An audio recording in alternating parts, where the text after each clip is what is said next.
Occasionally I would fail. You done? No, I'm not done. You done? No. No, I'm not. You're in the house. You take your life in your hands in the house when it comes to being on that, so. She has a point.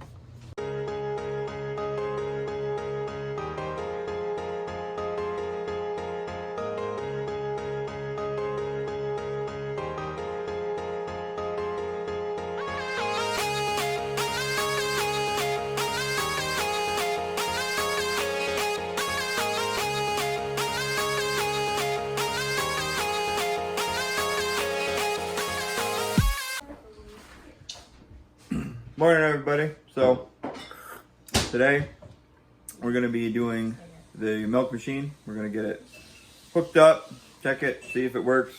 We were going to do it yesterday because technically we could start milking today, but I had to work at my part-time job and I worked 12 hours, so needless to say that didn't happen. So we're going to get that set up, make sure it's working so we can start tomorrow.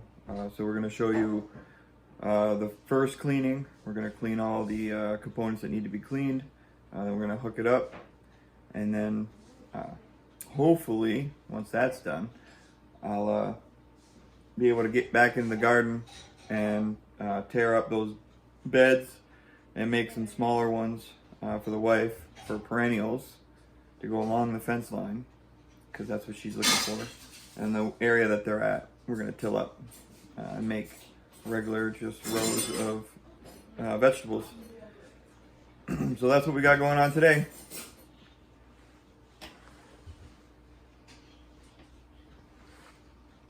We'll see you out there.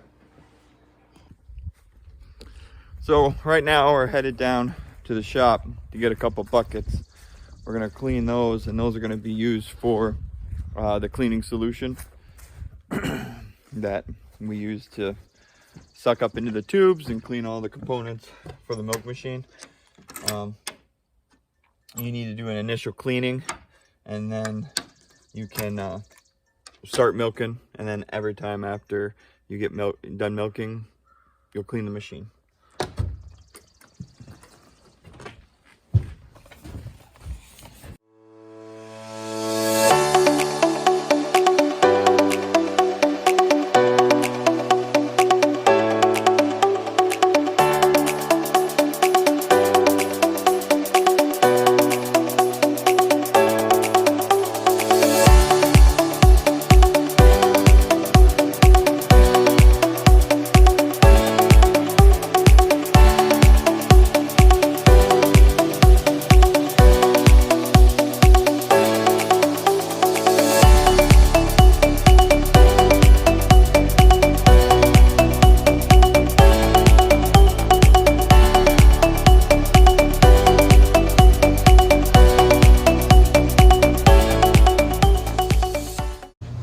Occasionally I would fail. You done? No, I'm not done. You done? No. No, I'm not. You're in the house. You take your life in your hands in the house when it comes to being on that, so. She has a point. Anyway, so now that these are done and all nice and cleaned, well, they ain't perfect, but they're good enough. They're gonna have bleach water and soap in them, so we'll fill these up. We'll take these and the hoses, head down to the barn, get it hooked up, and see what we can get done.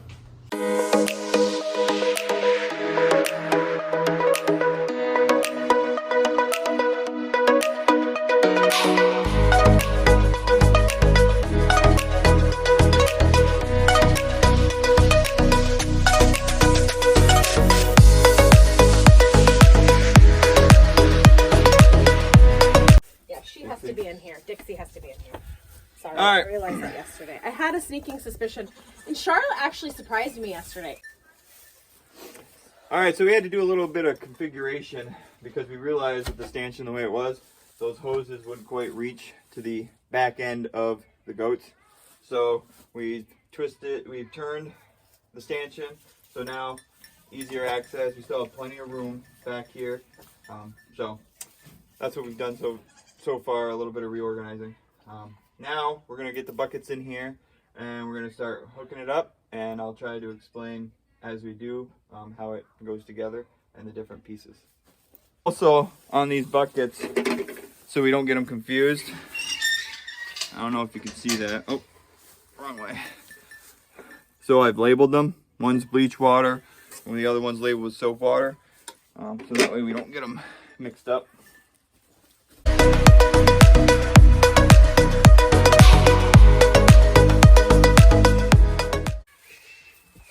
So this is the part that the milk goes into, the milk hose.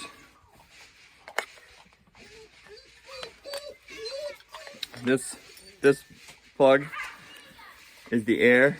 It says air on it. I don't know if you can see it. It says air.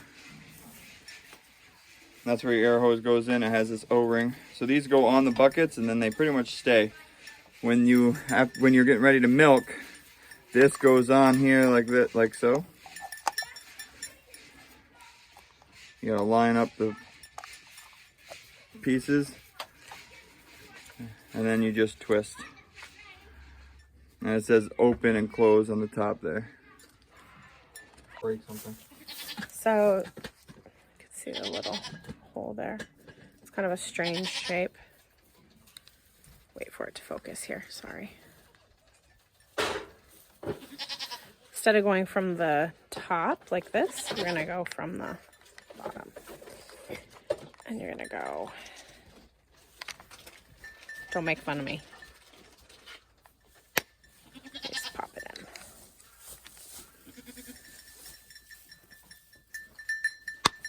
There. Sway it around. So, and we have this little piece. This has two little balls in it. This goes to the overflow. So I'll show you where that goes right now. See up there in that metal thing? That smallish hole? That's where this is gonna go. There. And it just kind of pressure fits right up into there. And we'll have a half-gallon mason jar that'll go in that. We just forgot to bring it down, so we'll have to go grab that. So these are your air hoses. These go on this part of the machine.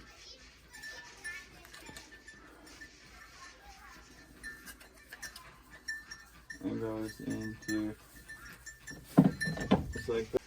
So you have these filters that come with it.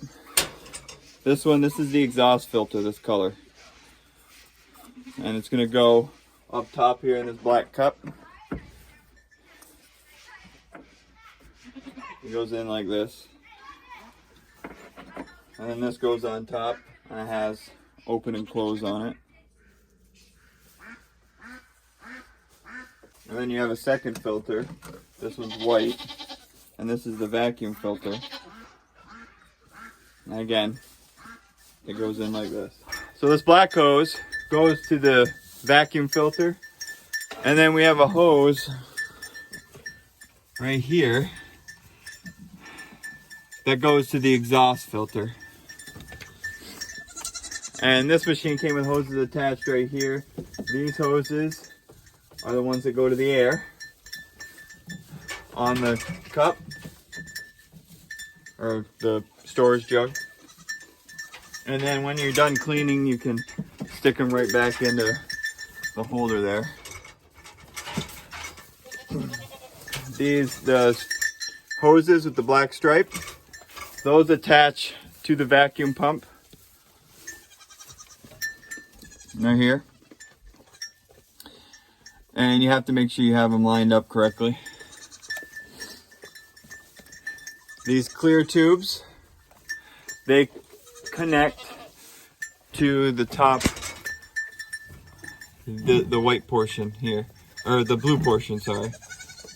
They attach to the blue one, so that's where the milk's gonna go in. The air from the pulsator is what causes that suction. Now, with this gauge, you want it between 12 and 13 for our goats. It'll change depending on what you're milking and how big of an animal you're milking. as you can see, we went and got the 1/2 gallon mason jar for the overflow.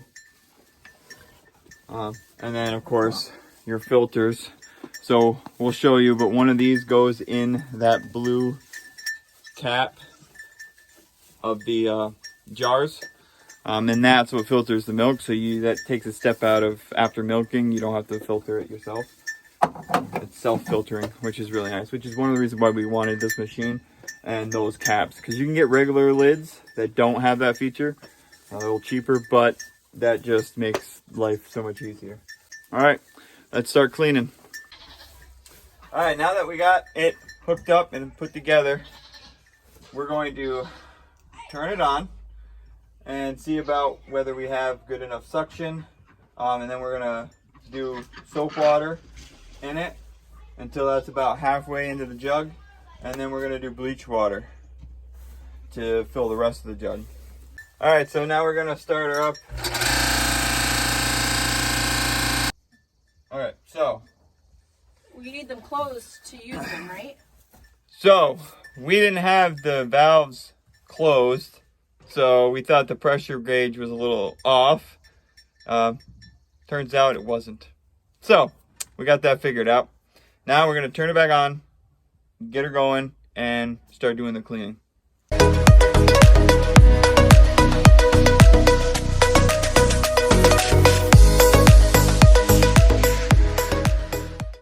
So now that we got it run through the lines, dumped out, we'll rinse these out here.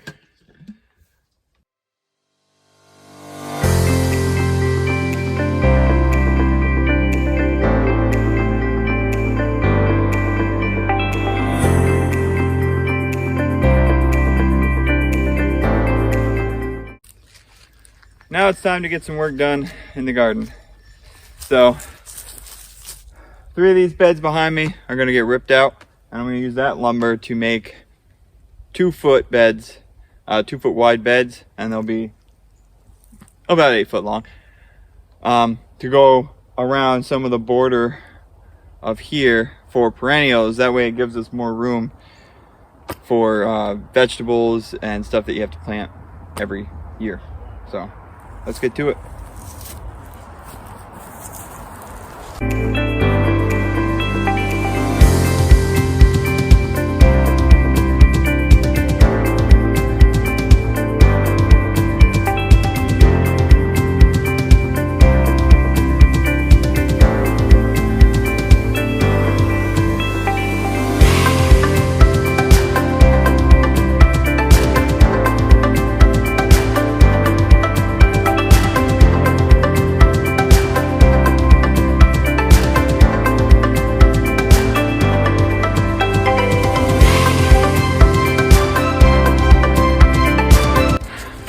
Fence is expensive, so any pieces that I could salvage and reuse for something else, I'd do it.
All right, so I got one done, and I cut pieces for another one, but it's getting late in the day, and I got other things that I need to go do. I want to just thank you guys for joining me. Hope you enjoyed the video. Like, share, subscribe. Really helps the channel. Appreciate it. And we'll catch you guys on the next one.